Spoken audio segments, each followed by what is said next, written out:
بڑی گرفتاری ہوئی ہے. پاکستان تحریک انصاف کے درمیان دو اور رہنما جو ہے وہ آپس میں بھیڑ رہے ہیں. صدر صاحب جو ہے اڑتا ہوا تیر جو ہے وہ اپنی طرف کیا ہے بلا وجہ. نگراں وزیر اعظم انوار الحق کاکڑ نے تمام کاموں کو روکتے ہوئے منظوری کے لیے اپنے پاس آنے والی سمریاں واپس بھیج دی ہیں. ویسے تو آپ باہر بیٹھ کے جو ہے وہ پاکستان تحریک انصاف کے خلاف سازشیں کرتے ہیں اور ہم یہاں پہ بیٹھ کے ساری چیزوں کو فیس کر رہے ہیں. ساریاں گلا کہہ کے سارے تانے تشنے دے کے اینڈ میں کہتے ہیں ابھی وقت نہیں ہے. ووٹوں کی دوبارہ گنتی کا حکم دے دیا گیا ہے.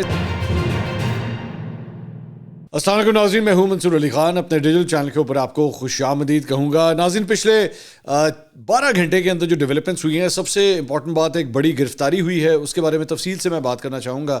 اور مریم نواز کا پہلا دن بطور چیف منسٹر، اس کی ہائی لائٹس بھی کچھ سامنے آئی ہیں. کچھ حد تک تو اوتھ ٹیکنگ سیرمنی تک تو ہم نے کور کر لیا تھا کہ کیا کچھ ہوا ہے، اس کے بارے میں بات کریں گے. اور اس کے ساتھ ساتھ پاکستان تحریک انصاف کے درمیان اس سے پہلے ہم نے شیر فضل مروت اور گوہر علی خان کی جو ہے وہ چپکلش آپس میں دیکھی تھی. اس کے بعد اب دو اور رہنما جو ہے وہ آپس میں بھیڑ رہے ہیں.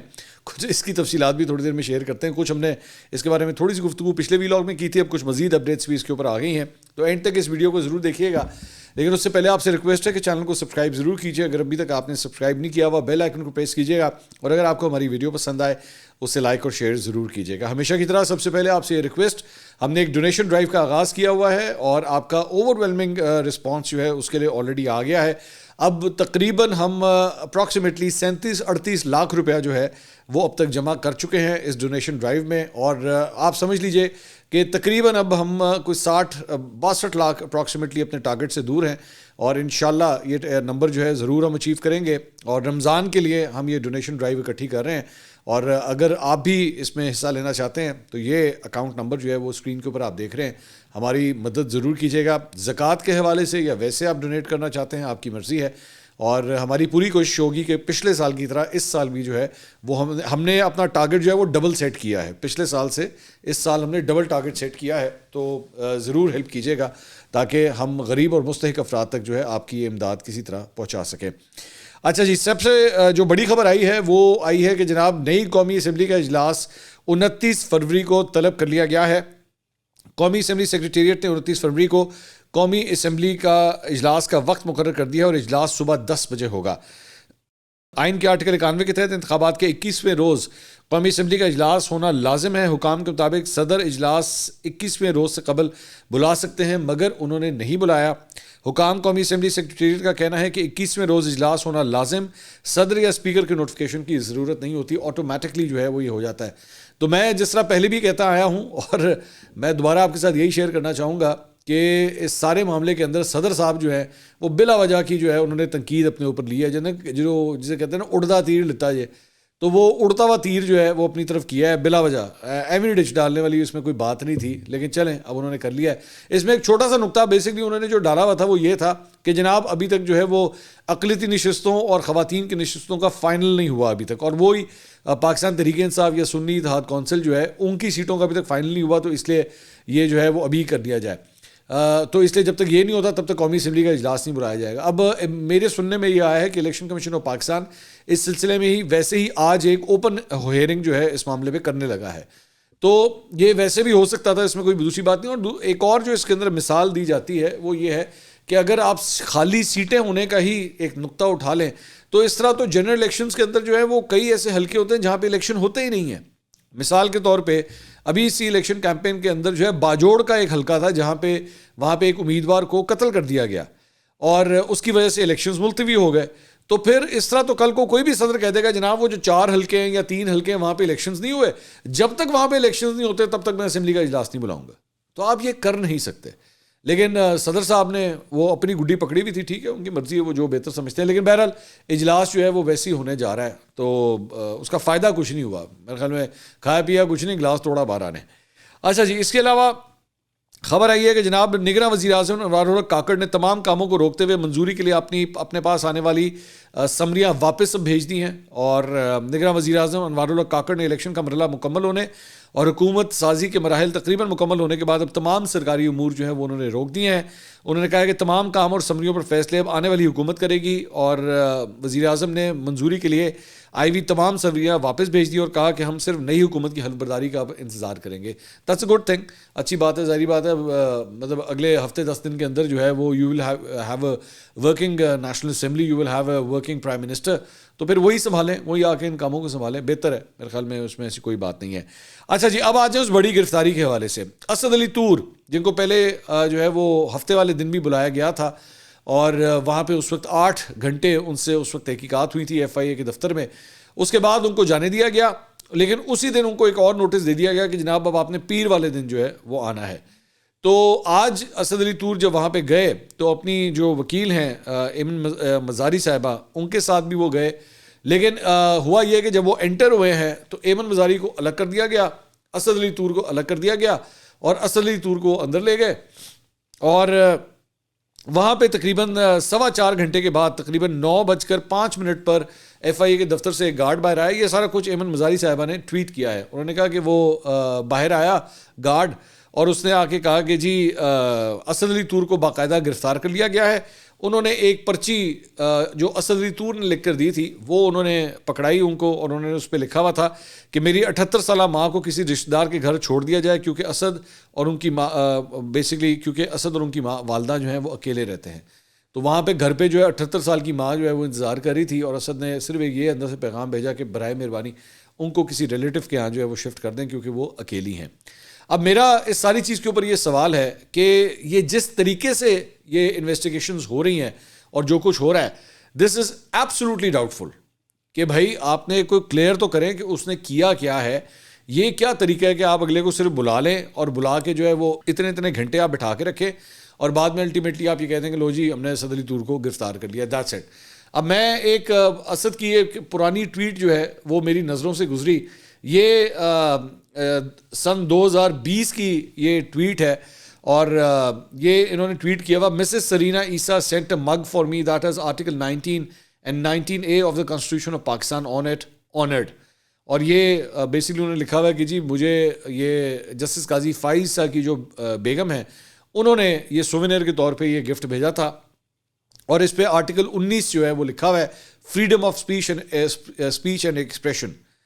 تو یہ تب کا ٹائم ہے جب اسد علی طور جو ہے وہ انہوں نے اپنے سوشل میڈیا پلیٹ فارمز کے ذریعے انہی جسٹس قاضی فائز صاحب کا کیس جو ہے وہ سوشل میڈیا کے اوپر لڑا تھا, ان کو سپورٹ کیا تھا جب ان کے خلاف جو ہے وہ ریفرنس فائل ہوا تھا.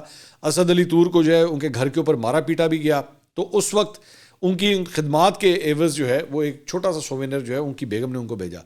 آج صورتحال یہ ہے کہ وہی اسد علی طور جو ہے وہ بیہائنڈ دا بار ہے, اس کو گرفتار کر لیا گیا ہے, اور وجہ یہ ہے کہ اس کے بولنے کے اوپر جو ہے وہ اعتراض ہے کہ آپ نے یہ کیوں کیا. میرا سوال دوبارہ یہی ہے کہ آپ پہلے کوئی ٹھوس باتیں تو بتائیں, وجوہات تو بتائیں. ابھی تک کسی کو نہیں پتا آپ نے کیوں گرفتار کیا ہوا ہے, وجوہات کیا ہے, کس چیز کے اوپر, کیا بولنے کے اوپر, کیا لکھنے کے اوپر, آپ کو کس چیز کے اوپر اعتراض ہوا ہے, اور اسی طرح یہ آپ نے اٹھا کے لے لیا. اور فرینکلی اسپیکنگ اسد علی طور سے آپ اختلاف کر سکتے ہیں, ہو سکتا ہے مجھے بھی ان کی کچھ چند باتوں کے اوپر اختلاف ہو, لیکن اس کا ایک طریقہ کار ہوتا ہے. یہ کیا طریقہ ہے کہ آپ لوگوں کو اٹھا کے لے جائیں اور پتہ ہی نہیں ہے کہ بھائی اٹھایا کیوں گیا ہے. ابھی تو یہ خدا کا شکر ہے, میں دوبارہ یہ کہوں گا کہ یہ خدا کا شکر ہے کہ ہمیں یہ پتا ہے کہ وہ ان کے پاس ہے. یہ بھی بہت بڑی بات ہے. آپ یقین کیجئے کہ آج جو پاکستان کی صورتحال ہو گئی ہے اس میں یہ بھی غنیمت سمجھیے کہ شکر ہے کہ آپ کو پتا ہے کہ FIA کے پاس ہے. یہاں پہ وہ صورتحال نہیں ہے کہ بندہ غائب ہو گیا اور لب دے روبے گئے کتنے گیا. اور دوسری بات یہ کہ آپ نے کچھ بھی کرنا ہے اس کو کورٹ آف لاء کے اندر لے کے جائیے. یہ کوئی طریقہ نہیں ہے کہ آپ جو ہے وہ اس طرح لوگوں کو, اور ذہن میں رکھیے گا کہ اگر آپ نے ابھی اسد علی طور کے ساتھ یہ سب کچھ کیا ہے, یا جس طرح عمران ریاض کو اٹھایا گیا, ان کو خیر اینٹی کرپشن کے کیس میں اٹھایا گیا, تو پھر اس کا مطلب ہے کہ باقی جن لوگوں کو نوٹسز آئے ہوئے نا ان سب کے ساتھ پھر بیسکلی اب یہی ہونے لگا ہے. اس سے سگنل یہی جا رہا ہے اس بات کا, اور وہ ایک بہت بڑی لسٹ ہے, بہت بڑی لسٹ ہے جن لوگوں کو نوٹسز جو ہیں وہ سرو ہوئے ہیں. اور سب سے امپورٹنٹ بات جو میری نظر میں اس سارے معاملے کے اندر آج, یعنی کہ یہ جو کل کا دن گزر گیا ہے, یہ مریم نواز کے عہدہ سنبھالنے کا پہلا دن تھا. یہ تو جس دن اس ملک کو پہلی خاتون وزیر اعلیٰ ملی ہیں, ایون دو FIA کا یہ جو ڈومین ہے یہ پنجاب کے انڈر نہیں آتا, یہ مت سمجھے کہ میں یہ کہہ رہا ہوں کہ مریم نواز نے کروایا, I am not saying that. لیکن جس دن مریم نواز آ کے وزیر اعلیٰ بن رہی ہیں اسی دن اسد علی طور جیسے صحافی کو اٹھا لیا گیا, اور گرفتار کر لیا گیا. تو یہ کوئی نیک شگن نہیں ہے. میں ویسی بات کر رہا ہوں کہ یہ نیک شگن نہیں ہے. اللہ کرے کہ ایسا نہ ہو کہ یہ اگلے 4-5 سال یا جتنی دیر بھی یہ حکومت چلنی ہے تو ہم یہی گرفتاریاں جو ہیں وہ کوئی آ رہا ہے تو کوئی جا رہا ہے, تو کوئی آ رہا ہے تو کوئی جا رہا ہے, اور جناب صحافی جو ہے نا وہ پتہ لگے کہ کورٹ کی رپورٹنگ کرتے کرتے کورٹ سے بیلوں لینے کے اوپر جو ہے وہ لائنیں لگ جائیں وہاں پہ. جناب صحافیوں کی تو یہ لائنیں لگ گئی ہیں. خیر لیٹس سی کہ اس پہ کیا ہوتا ہے. اچھا جی, اس کے علاوہ شہباز, اب آ جائیں ذرا وہ تحریک انصاف کا جو انٹرنل پھڈا ایک چل رہا ہے, انہوں نے پھڈے خیر مکتے ہی نہیں. فرد عباس جو پاکستان تحریک انصاف کے رہنما ہیں, وہ ایک بیسکلی ویڈیو فوٹیج جو ہے وہ سامنے آئی کہ وہ مسلم لیگ نون کے رہنماؤں میں, جس میں ملک احمد خان صاحب جو نئے اسپیکر ہیں پنجاب اسمبلی کے, ان کو گلے لگا رہے ہیں, ان سے کہکے لگا کے ان سے گفتگو کر رہے ہیں. تو اس کے اوپر شہباز گل نے اس ویڈیو کو جو ہے وہ بیسکلی ٹویٹ کیا. ٹویٹ ایکچولی کسی اور نے کیا تھا, انہوں نے کوٹ ٹویٹ کیا اسے. تو اس کے اوپر فرد عباس صاحب نے جو ہے شہباز گل صاحب کے اوپر تنقید کی تھی کہ ویسے تو آپ باہر بیٹھ کے جو ہے وہ پاکستان تحریک انصاف کے خلاف سازشیں کرتے ہیں, اور ہم یہاں پہ بیٹھ کے ساری چیزوں کو فیس کر رہے ہیں, اور آپ تو باہر بیٹھے ہوئے ہیں, آپ کو کیا پتا کہ اس ملک کے اندر کیا ہو رہا ہے. اور سیاستدانوں کا ملنا ملانا آپس میں ویسے بھی ہوتا ہے, اس میں کوئی غلط بات نہیں ہے. اور دوسری بات یہ کہ ہم نے جب احتجاج کرنا ہوگا نون لیگ کے خلاف تو ہم کریں گے احتجاج. تو شہباز گل صاحب نے اس کے اوپر ایک جواب دیا ہے. وہ فرماتے ہیں سیاست میں سب ملتے ہیں تو پھر آپ عمران خان صاحب کو بھی ایسی سیاست سکھا دیتے. یہ بڑا اچھا جملہ لکھا ہے انہوں نے, شہباز گل صاحب نے بہت اچھا جملہ لکھا ہے. میں آپ کو وجہ اس کی بتاتا ہوں, دوبارہ سنیے گا, میں دوبارہ اس کو ریپیٹ کروں گا. سیاست میں سب ملتے ہیں تو پھر آپ عمران خان صاحب کو بھی ایسی سیاست سکھا دیتے. ہم نے تو عمران خان صاحب سے جو سیاست دیکھی سیکھی اس میں کہیں ایسے جھپیاں پڑتے نہ دیکھی. یہ نارمل سیاست نہیں ہے حضور بھائی, بہت زبردست. یہ بالکل آپ نے صحیح بات کی ہے شہباز گل صاحب نے, بالکل عمران خان نے واقعی یہی سیاست سکھائی ہے, بالکل یہی سیاست سکھائی ہے. مت ملو کسی سے مت ملو, اے سارے چور ہے گئے نے, سارے ڈاکو ہو گئے نے. یہی وہ دماغ خراب ہے جس کے بارے میں بار بار بات کرتا ہوں کہ جناب عمران خان صاحب کے ذہن کے اندر وہ جو ایک ڈکشنری ہے نا, اس میں اگر جناب نے جو ہے ٹک مار دیا کسی کے اوپر کہ بھائی نا آج تو چور ہے گیا, تو بھائی کچھ بھی ہو جائے, اب آپ نے اس کی شکل نہیں دیکھنی, اب آپ نے اس سے ملنا نہیں ہے, آپ وہ تو بددعاؤں دینے کے اندر یہ بھی کہتے تھے تمہارے گھر پہ کوئی شادیاں نہیں کرے گا, وہ تو اس حد تک بھی چلے جاتے تھے. تو یہ ہے وہ پرابلم, یہ ہے وہ مائنڈ سیٹ جو آپ نے بنایا ہے. لیکن مسئلہ پتہ کیا ہے, اگر آپ واقعی پرنسپلز کے اتنے پکے ہوتے ہیں نا, یہ جو آپ جن عمران خان صاحب کی بات کر رہے ہیں وہ پرنسپلز کے اتنے پکے ہوتے ہیں, تو مسئلہ یہ تھا کہ بھائی جدے ہوتے تھی ٹک لاؤ نا, اور ٹک لا کے بیٹھو. پھر مسئلہ یہ ہے کہ آپ ہی کے عمران خان صاحب کے ذہن کے مطابق نا وقت کے ساتھ وہ ٹک بھی مٹ جاتا ہے. وہ جس بندے کے اوپر ٹک کیا ہوتا ہے نا چور کا, وہ وقت کے ساتھ وہ ٹک بھی مٹ جاتا ہے, اور بعد میں آپ اس کو جو ہے اپنی پارٹی کا صدر بنا دیتے ہیں. پہلے آپ اسے پنجاب کا سب سے بڑا ڈاکو کہتے ہیں, ٹھیک ہے, اب آپ کا جتنا لونڈا لپاڑا ہے وہ اس ڈاکو ڈاکو ڈاکو ڈاکو ڈاکو کرتے کرتے کرتے کرتے آگے چلا جاتا ہے. ٹھیک ہے, وہ لاہور کراس کر کے, بھیرا کراس کر کے, کلر کہار کراس کر کے آگے سے اسلام آباد پہنچنے والا ہوتا ہے, تو پچھو آواز آندی نے آیا واپس دوستی ہو گئی ہے. ٹھیک ہے, اب ادھر سے جناب وہ سارا لونڈا لپاڑا سے کہتے چل بیٹا یو ٹرن مار, اور وہ موٹر وے پہ یو ٹرن ڈھونڈنا شروع کرتا ہے کہ میں پائن یو ٹرن کس طرح مارنا ہے. وہ جب واپس آنا شروع کرتا ہے, ابھی اس نے بہرا نہیں کراس کیا ہوتا, تو اس کو پتہ لگتا ہے کہ بہن وہ جو جاتے ہوئے جس بندے کے بارے میں بتایا تھا نا کہ وہ پنجاب کا سب سے بڑا ڈاکو ہے, جناب نے اس کو صدر بنا دیا, اپنی پارٹی کا صدر بنا دیا. ان کتنے جائیے ہیں. اس کے بعد اسی طرح وہ بیچارے لونڈے لپاڑے سارے چلنا شروع کرتے ہیں. آپ پچھلے 10 سال سے ان کو بتاتے ہیں مولانا فضل الرحمان ڈیزل, مولانا فضل الرحمان ڈیزل, مولانا فضل الرحمان ڈیزل. جب وہ اسلام آباد بیچارہ پہنچنے والا تھا, پچھو آواز آتی ہے بھائی جان آ جاؤ اسی گھر جانا جی انہوں نے, چلو پھر یو ٹرن مارو جی مولانا صاحب کے گھر چلو جی سارے. تو اسد کیسر صاحب آج نے السلام علیکم, کیسے ہیں آپ, خیریت سے ہیں. بس یہ ابھی 6 مہینے پہلے ہم آپ کو ڈیزل کہہ رہے تھے, اب آپ سے اسلام دعا کرنے آئے ہیں. یہ ہوتا ہے بیسکلی, یہ ہوتا ہے. اس کے بعد آپ پوری ایم کیو ایم کو بیٹھ کے گالیاں دیتے تھے, یہ بھتا خور ہیں, یہ ٹارگٹ کلرز ہیں, یہ چور ہیں, یہ چکے ہیں, یہ لوگوں کو جو ہے قتل کرتے ہیں. وچول الطاف سے نکلتا ہے, پوری ایم کیو ایم کو اٹھا کے جناب جو ہے اپنی حکومت میں شامل کر لیتے ہیں. یہ مسئلہ ہے. تو بھائی ڈکشنری آپ کے خان صاحب کی ہی خراب ہے, مسئلہ یہ ہے. لیکن اسی لیے کہتے ہیں کہ آپ کا کسی سے اختلاف بھی ہو نا بھائی, اتنا اختلاف مت کر کے اس کو جانی دشمن بنا دے. یہ جو 9 مئی کا چکر ہے یہ آپ کی اسی ڈکشنری کی وجہ سے ہوا ہے. پہلے 6 7 8 مہینے بیٹھ کے ان کو پش کر کر کے میر جعفر میر صادق میر جعفر میر صادق میر جعفر میر صادق، اے لو جی 9 میں ہی ہو گیا جی، یہ تو ہمارے خلاف سازش ہوئی ہے، اسی تو کتا ہی نہیں ہے، حسان نیازی تو میرا بھانجا ہے ہی نہیں، ہے نا، وہ اس نے پتہ نہیں کس کی پترون جو ہے وہ پکڑی ہوئی تھی. یہ ہوتا ہے، یہ ہے وہ برین واشنگ جس کی بات ہو رہی ہے. شہباز گل صاحب بالکل صحیح کہہ رہے ہیں کہ یہی سیاست سکھائی ہے عمران خان نے، بالکل صحیح کہہ رہے ہیں. آگے سے کہتے ہیں جی حضور ذلِ شاہ اور ارشد شریف نے خون دے کر آپ کو اسمبلی بھیجا ہے، کم از کم اداکاری ہی کر لیں، پردے کے پیچھے تو جو ہوتا ہے وہ ہوتا ہے. یہ کہہ کے لگانے سے پہلے عمران خان کا سوچ لیتے.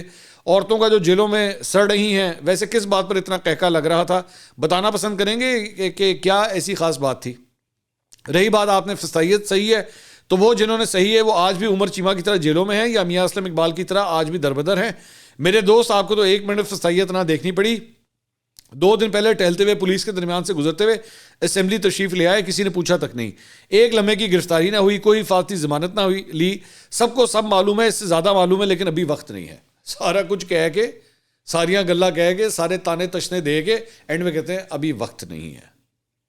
ایکچولی مجھے جو تھوڑا سا مجھے پتہ لگا ہے، میں نے تو تھوڑی سی نا ذرا ڈگنگ کی اس معاملے کے اوپر، یہ ان کا 36 کا آنکڑا دونوں کا چل کیوں رہا ہے. تو مجھے پتہ لگا کہ ایک واقعہ پیش آیا تھا، سننے میں آیا ایک واقعہ پیش آیا تھا بنی گالہ کی انٹرنس کے اوپر. بس ابھی وقت نہیں ہے، میں بھی بس اتنی بات کروں گا، ابھی وقت نہیں ہے. ہمیں صرف اس واقعے کے بارے میں پتہ لگا کہ بنی گالہ کی انٹرنس کے اوپر کچھ واقعہ پیش آیا تھا. اور یہ تب کی بات ہے جب شہباز گل صاحب وہ جو گئے تھے نا، وہ جو پھر ویل چیئر کے اوپر، جب وہ کورٹس وغیرہ کے اندر بھی ان کو لے جایا گیا تھا، اس کے بعد جب رہا ہوئے تھے، یہ اس کے بعد کی بات ہے، ایک واقعہ پیش آیا تھا. تو یہ بیسکلی وہ پرانا پھڈا جو ہے نا وہ ابھی تک چلتا آ رہا ہے کہ فرد عباس جو ہے نا وہ ہنسا کیوں. یہ بیسکلی یہ ایشو ہے، اور کوئی بات نہیں ہے. اندر کا ساڑ ہے یہ نکل رہا ہے شہباز گل صاحب کا، اور کوئی بات نہیں ہے. آگے چلتے ہیں جی. اس کے علاوہ لاہور میں جناب پریس کانفرنس کے دوران فارم 45 کے تحت جیت کا دعویٰ کرنے والے پی ٹی آئی اراکین نے حلف اٹھا لیا. شوکت بسرا نے اراکین سے حلف لیا اور اعلان کیا کہ اب یہ اجلاس باقاعدہ ہوگا. ہمارے 106 ارکان جو وہاں بیٹھے ہیں اور 6 لوٹے ہوئے ہیں وہ غدار ہیں. تو ایک حلف برداری کی تقریب پنجاب اسمبلی میں ہو رہی تھی، انہوں نے اپنی تقریب جڑی نا وہ کر لی ہے. اچھا جی، اس کے علاوہ فیصل آباد کے حلقہ N97 تاندیا والا میں ووٹوں کی دوبارہ گنتی کا حکم دے دیا گیا ہے. اس حوالے سے جاری نوٹیفکیشن کے مطابق N97 کے ریٹرننگ افسر نے تمام امیدواروں کو نوٹس جاری کر دیا، جس میں کہا گیا کہ دوبارہ گنتی government technical high school peoples colony میں کل یعنی کہ آج دن 11 بجے ہوگی. N97 سے آزاد امیدوار سعد اللہ بلوچ کامیاب ہوئے تھے. مسلم لیگ نون کے امیدوار علی گوہر بلوچ جو ہے وہ دوسرے نمبر پر رہے تھے. اب یہاں پہ جو ہے دوبارہ گنتی کا کہہ دیا گیا ہے. دنیا نیوز نے جناب یہ خبر دی ہے کہ عظمہ بخاری صاحبہ کو جو ہے صوبائی وزیر اطلاعات بنانے کا فیصلہ کر لیا گیا ہے، اور ان کے ذرائع کے مطابق مریم اورنگزیب کو صوبائی وزیر PND بنانے کا فیصلہ کیا گیا ہے. مریم اورنگزیب کو دیگر 2 اہم وزارتیں بھی دیے جانے کا امکان ہے. کچھ جگہوں پہ یہ بھی کہا جا رہا ہے کہ ہو سکتا ہے ان کو سینئر وزیر بنا دیا جائے. اس کے علاوہ خواجہ سلمان رفیق اور خواجہ عمران کو بھی صوبائی وزیر بنانے کا فیصلہ کیا گیا ہے. فیصل کھوکر ان کو سپورٹس کی وزارت دیے جانے کا امکان بتایا جا رہا ہے. اس کے علاوہ مریم نواز صاحبہ کی ایک ویڈیو آئی تھی، اس کا ہم نے ذکر جو ہے وہ پچھلے ویلاگ کے اندر بھی کیا تھا، جس میں وہ جا رہی تھی تو عظمہ کاردان نے جو ہے ان کو ایک وڈی جپھی مارنے کی کوشش کی، تو مریم نواز صاحبہ نے ان کا ہاتھ جو ہے وہ جھٹک دیا تھا. اس کے اوپر کافی تنقید ہو رہی تھی کہ بھئی یہ کیا طریقہ ہے، ایک شخص آپ سے ملنے کے لیے آ رہا ہے آپ اس کا ہاتھ جھٹک دیتے ہیں. تو مریم اس کے اوپر جو ہے وہ عظمہ کاردار صاحبہ نے ایک وضاحت جاری کی ہے، ہم ظاہری بات ہے وہ بھی شائع کریں گے. انہوں نے کہا جی میں صبح وہاں بیٹھ کر ناشتہ کر رہی تھی، حلوہ پوڑی کھا رہی تھی، پیچھے سے مریم صاحبہ آئیں، انہوں نے سلام کیا تو جذبات میں آ کر مجھے یاد ہی نہ رہا کہ میرے ہاتھ چکنائی والے ہو رہے ہیں، تو میں نے اٹھ کر انہیں گلے لگا لیا، اور جیسے ہی مجھے احساس ہوا کہ میرے ہاتھ پر تیل لگا ہوا ہے تو میں نے ہاتھ پیچھے کر لیا. مجھے زیادہ احتیاط کرنی چاہیے تھی، یہ میری غلطی تھی. میں بھی مریم نواز کی جگہ ہوتی تو میرا بھی یہی ری ایکشن ہوتا. ظاہر ہے آدمی کے کپڑے گندے ہوتے ہیں. مجھے جتنی عزت اور پیار مریم نواز صاحبہ سے ملا ہے میں آپ کو بتا نہیں سکتی. آپ لوگوں کو دلی صدمہ ہے کہ مریم صاحبہ نے اسے کیسے اپنے ساتھ لگایا ہے اور پارٹی ٹکٹ دیا ہے. میں آپ کو برنول بھیج دوں گی، خدا کا واسطہ اس طرح کی فضول حرکتیں کرنا بند کر دیں اور باز آ جائے. اچھا گندے ہاتھ تاڑے جبھی تسی مارن لگے ہو، ہاتھ آپ کا جھٹکا گیا ہے، ٹھیک ہے، یہ سب کچھ ویڈیو میں نظر آ رہا ہے. تو اس میں برنول لگانے والی بھائی کیا بات ہے؟ آپ برنول لگوانے کے بجائے اپنے ہاتھوں پہ صابن لگائیں. اگلوں کو برنول لگوانے کے بجائے اپنے ہاتھوں پہ صابن لگائیں. آئندہ روٹی کھاتے ہوئے دھیان کریں گے آپ کس کو جپھی ڈال رہے ہیں. مطلب اور فرینکلی اسپیکنگ مطلب مریم نواز کے لیے کل کا دن ایک امپورٹنٹ دن تھا. ان کی حلفبرداری کی تقریب ہونی تھی, انہوں نے مختلف فنکشنز وغیرہ کے اندر جانا تھا. آپ بیٹھ کے جو ہے عہدے نال ہی چوپڑے ہاتھ جڑے گھیو والے بیٹھ کے آپ کپڑوں کے اوپر لگائیں گے تو اگلے نے کیا کرنا ہے. خیر یہ دوسرا موقع ہے کہ ان سے یہ جو عظمیٰ کاردار صاحبہ ہیں, اس سے پہلے ایک جلسے کے اندر بھی ایک فوٹیج کے اوپر جو ہے وہ کافی کرٹیسزم ہوا تھا کہ جناب مریم نواز نے ان کو دھکیل دیا. اب یہ دوسری دفعہ, اور یہ اس دن ہوا ہے جس دن مریم نواز ایکچولی وزارت اعلیٰ کا منصب سنبھال رہی تھیں. تو اسی دن بیٹھ کے جو ہے یہ ویڈیو جاری ہو گئی اور تنقید ہونا شروع ہو گئی مریم نواز کے اوپر. تو عظمیٰ کاردار صاحبہ جو ہے نا, ان کو تھوڑا سا میرے خیال میں احتیاط کرنے کی ضرورت ہے. اس کے علاوہ کل شام کو جو ہے وہ مریم نواز صاحبہ تھانہ شالیمار پہنچ گئی جناب, اور انہوں نے تھانے کا مکمل دورہ کیا, اور ان کے ساتھ جو ہے پرویز رشید آئی جی پنجاب سمیت دیگر حکام بھی موجود تھے. اس سے پہلے انہوں نے ایکچولی لا اینڈ آرڈر کے اوپر جو ہے وہ پوری ایک میٹنگ کی, اور جو لا اینڈ آرڈر کی ساری صورتحال تھی اس کے اوپر جو ہے ایک اجلاس منعقد کیا. بعد میں انہوں نے رات کو تھانے کا دورہ کیا. تو آئی جی پنجاب نے سوالات کے جوابات دیے. وزیر اعلیٰ نے حوالات میں بند ملزموں سے ان کے کیسز کے بارے میں پوچھا. مریم نواز نے فرنٹ ڈیسک پر سائلین کی درخواستوں پر پیش رفت کا جائزہ بھی لیا, اور انہوں نے ہدایت کی کہ درخواست کے اندرات سے ایف آئی آر تک سائلین کو تھانے کے چکر نہ لگوائے جائے. سائلین کی درخواستوں پر فوری اور میرٹ پر جو ہے وہ کارروائی کی جائے. اس کے علاوہ جناب پاکستان تحریک انصاف کے خیبر پختونخوا کی وزارت اعلیٰ کے امیدوار علی امین گنڈا پور نے آزاد حیثیت سے وزیر اعلیٰ کے انتخاب میں حصہ لینے کا فیصلہ کر لیا ہے. پی ٹی آئی رہنما شوکت یوسف زئی نے اس حوالے سے کہا ہے کہ علی امین گنڈا پور نے سنی اتحاد کونسل میں شمولیت اختیار نہیں کی. وہ اس وقت آزاد امیدوار ہیں. انہوں نے وزیر اعلیٰ کا انتخاب جو ہے وہ آزاد حیثیت سے لڑیں گے, اور انٹرا پارٹی الیکشن میں صوبائی صدارت کے لیے بھی کاغذات جمع کروا دیے ہیں. ایکچولی یہ بیسکلی ایک ٹیکنیکلٹی ہے. ٹیکنیکلٹی یہ ہے کہ وہ اس لیے نہیں کر رہے کیونکہ اگر وہ سنی اتحاد کونسل والے ایفیڈیوٹ کے اوپر سائن کر دیں گے تو اس کے بعد جو انٹرا پارٹی الیکشنز ہونے لگے ہیں پاکستان تحریک انصاف کے 3 مارچ کو, وہ الیکشن لڑ نہیں سکتے, اور ان کو انہوں نے بنانا ہے صدر پاکستان تحریک انصاف کا. تو اس وجہ سے بیسکلی یہ ٹیکنیکلٹی ہے. یہ وہ کیونکہ کل کو یہ نہ ہے نا کوئی چیلنج کرتا ہے کہ بھائی جان آپ نے تو سنی اتحاد کونسل کے ایفیڈیوٹ کے اوپر سائن کیے ہوئے, تو آپ ادھر جو ہے وہ پاکستان تحریک انصاف خیبر پختونخوا کی صدارت کس طرح سنبھال سکتے ہیں. تو یہ اس وجہ عمر ایوب سے بھی جو ہے وہ ایفیڈیوٹ سائن نہیں کروایا جا رہا. تو جتنے بھی یہ عہدیدار ہیں نا جو ایکچولی عہدہ سنبھالنے لگے ہیں, ان کو سنی اتحاد کونسل کا ایفیڈیوٹ نہیں سائن کروایا جا رہا, صرف اسی لیے تاکہ ان کی آزاد حیثیت جو ہے وہ برقرار رکھی جائے. تو یہ جناب اب تک کی اپڈیٹس تھی. اگلی ویڈیو میں دوبارہ ملاقات ہوگی. اللہ حافظ.